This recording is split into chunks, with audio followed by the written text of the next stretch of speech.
serviços de seguros embutidos em cartão de crédito. Por Maria Fátima Vaqueiro Ramalho Lise ***. O Código de Defesa do Consumidor, em seu artigo 4º, dispõe que a Política Nacional das Relações de Consumo tem por objetivo o atendimento das necessidades dos consumidores, o respeito à sua dignidade, saúde e segurança, a proteção de seus interesses econômicos, a melhoria da sua qualidade de vida, bem como a transparência e harmonia das relações de consumo, atendidos os seguintes princípios, e reconhecimento da vulnerabilidade do consumidor no mercado de consumo. O artigo 6º, inciso 8º do Código de Defesa do Consumidor, constitui direito básico do consumidor a facilitação de sua defesa e essa garantia visa proteger a parte mais fraca da relação de consumo. A norma é baseada no princípio da vulnerabilidade que é inerente ao consumidor na relação de consumo. O artigo 39 do Código de Defesa do Consumidor veda as práticas abusivas. As práticas abusivas são condutas que causam um maior desequilíbrio existente entre o fornecedor e consumidor na relação consumerista e não podem, sob hipótese alguma, ser afastadas pela livre vontade das partes. Para Daniel Amorim Assumpção Neves e Flávio Tartucci 2, as práticas abusivas encerradas pelo artigo 39 são assim conceituadas: deve-se entender que constitui prática abusiva qualquer conduta ou ato em contradição com o próprio espírito da lei consumerista. Como bem leciona Ezequiel Moraes, prática abusiva, em termos gerais, é aquela que destoa dos padrões mercadológicos, dos usos e costumes, incs.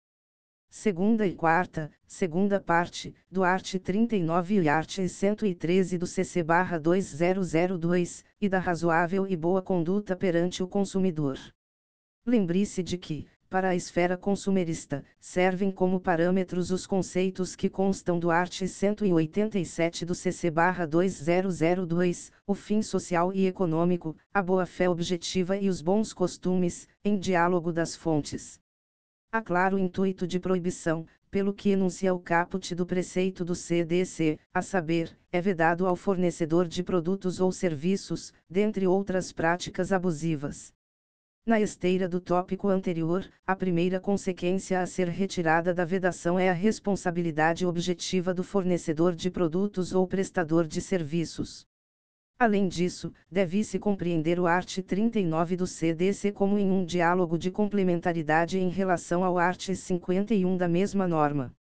Deve haver, assim, um diálogo das fontes entre as normas da própria lei consumerista. Nesse contexto de conclusão, se uma das situações descritas pelo art. 51 como cláusulas abusivas ocorrer fora do âmbito contratual, presente estará uma prática abusiva.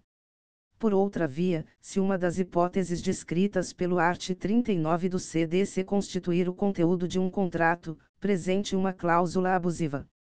Em suma, as práticas abusivas também podem gerar a nulidade absoluta do ato correspondente. O Código de Defesa do Consumidor, Lei N. Graus 80781990, no art. 6 graus, incisos 6ª e 7ª, igualmente, estabelece como direito básico do consumidor, a título de direito individual e coletivo, a efetiva proteção e reparação de danos patrimoniais e morais, individuais, coletivos e difusos, bem como o acesso aos órgãos judiciários e administrativos, com vistas à sua prevenção e reparação. A prática conhecida por Embutec, consistente em embutir/disponibilizar, nas faturas dos cartões de crédito dos consumidores serviços de seguros sem prévia anuência deles tem potencialidade de lhes causar prejuízo. Curial ressaltar que a conduta perpetrada pela empresa, nessa situação, implica quebra de confiança que se estabelece entre o consumidor e as próprias relações de comércio, inclusive com reflexos para aqueles estabelecimentos, que se pautam pelo rigor na venda de seus produtos. Aliás, esses últimos, além de tudo, sofrem concorrência desleal por vender suas mercadorias sem embutir seguros nas faturas de cartões de crédito e terão a sua honestidade confundida com incompetência comercial, dado que caso aquele que efetuou essa prática comercial saiu-se apenas com algo próximo de mera advertência. Daí a imposição do reconhecimento do dano moral.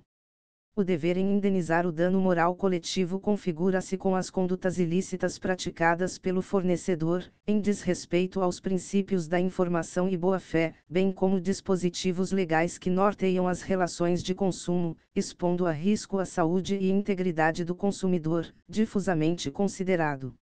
Na doutrina, há vários pronunciamentos pela pertinência e necessidade de reparação do dano moral coletivo. José Antônio Remédio, José Fernando Seifert e José Júlio Lozano Júnior 3 informam a evolução doutrinária. Diversos são os doutrinadores que sufragam a essência da existência e reparabilidade do dano moral coletivo. Limonge França sustenta que é possível afirmar a existência de dano moral à coletividade, como sucederia na hipótese de se destruir algum elemento do seu patrimônio histórico ou cultural, sem que se deva excluir, de outra parte, o referente ao seu patrimônio ecológico.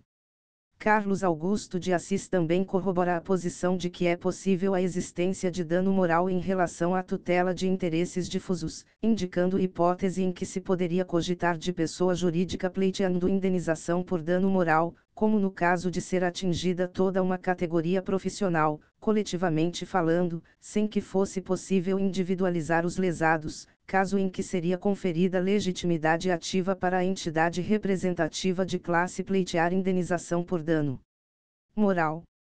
A sustentar e esclarecer seu posicionamento, aponta Carlos Augusto de Assis, a título de exemplo, imagine-se o caso de a classe dos advogados sofrer vigorosa campanha difamatória.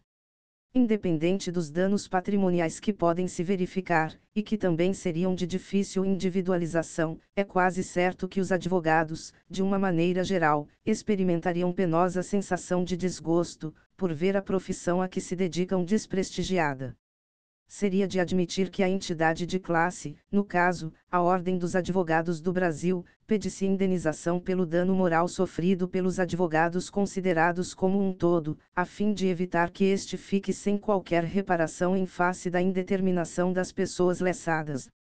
Carlos Alberto Bittar Filho leciona, quando se fala em dano moral coletivo, está-se fazendo menção ao fato de que o patrimônio valorativo de uma certa comunidade, maior ou menor, idealmente considerado, foi agredido de maneira absolutamente injustificável do ponto de vista jurídico.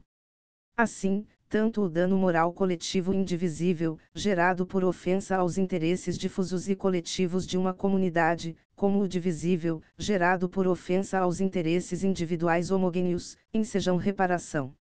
Doutrinariamente, citam-se como exemplos de dano moral coletivo aqueles lesivos a interesses difusos ou coletivos, dano ambiental, que consiste na lesão ao equilíbrio ecológico, à qualidade de vida e à saúde da coletividade, a violação da honra de determinada comunidade, a negra, a judaica etc., através de publicidade abusiva e o desrespeito à bandeira do país, o qual corporifica a bandeira nacional. E não poderia ser diferente porque as relações jurídicas caminham para uma massificação e a lesão aos interesses de massa não podem ficar sem reparação, sob pena de criar-se litigiosidade contida que levará ao fracasso do direito como forma de prevenir e reparar os conflitos sociais. A reparação civil segue em seu processo de evolução iniciado com a negação do direito à reparação do dano moral puro para a previsão de reparação de dano a interesses difusos, coletivos e individuais homogêneos, ao lado do já consagrado direito à reparação pelo dano moral sofrido pelo indivíduo e pela pessoa jurídica, confronte com súmula 227/STJ. Por certo, a fixação do quantum indenizatório fica ao arbítrio prudente do julgador, subjetivamente adotado. Em se tratando de dano extrapatrimonial coletivo, o magistrado deve ainda levar em consideração as características próprias aos direitos difusos, devendo a reparação imposta representar para a sociedade o reconhecimento aos seus valores essenciais, dentre eles a proteção ao consumidor e a dignidade da pessoa humana. Um artigo 39 do CDC, é vedado ao fornecedor de produtos ou serviços, dentre outras práticas abusivas, quarta, prevalecer-se da fraqueza ou ignorância do consumidor, tendo em vista sua idade, saúde, conhecimento ou condição social, para impingir-lhe seus produtos ou serviços. 2. Manual de Direito do Consumidor, Direito Material e Processual. Terceira edição. Rio de Janeiro, Editora Forense, São Paulo, Método, 2014, p. 276. 3. Dano moral. Doutrina, Jurisprudência e Legislação. São Paulo, Saraiva, 2000, pp 34-5, Maria Fátima Vaqueiro Ramalho Lise, Procuradora de Justiça / Ministério Público do Estado de São Paulo e associada do Movimento do Ministério Público Democrático MPD, este texto reflete a opinião do autor. Esta série é uma parceria entre o blog e o Movimento do Ministério Público Democrático, MPD. Os artigos têm publicação periódica.